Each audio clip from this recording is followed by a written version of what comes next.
Worrying news today that the Delta variant, which was first discovered in India and wreaking havoc there, is now driving the country's third wave. The government says based on recent sampling, the variant is dominant, especially in Gauteng and Kwa-Zulu Natal.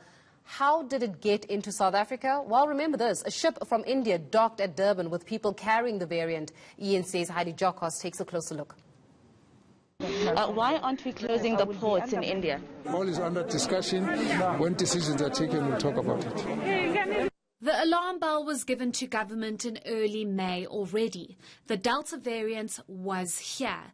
At the time, government said there was no need to panic. 2 months later, and the Delta variant is causing havoc in South Africa. Previously, we had communicated that the third wave peak is likely to surpass the second wave peak.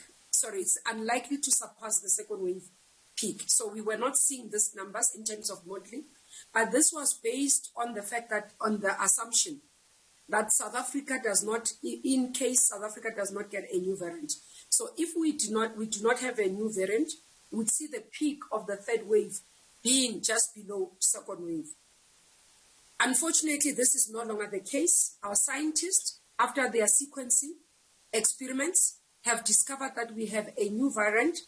It is really, really highly transmissible, more than all other variants, including the one in South Africa, Beta, and that's potentially why I have displaced Beta in KwaZulu Natal, and unfortunately we expect that to also be displacing all the Beta variants in the other provinces.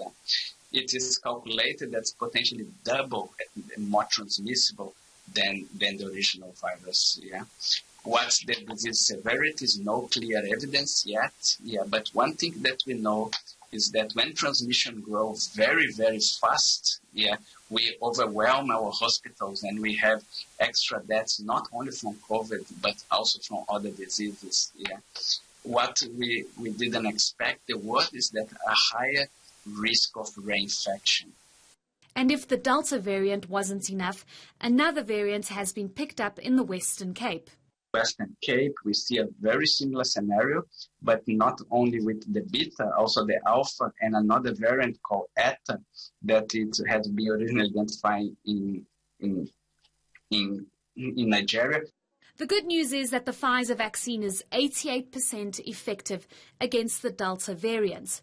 This was the dire and catastrophic situation in India.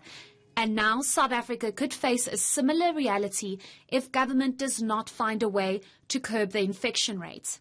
Heidi Giokos, Johannesburg.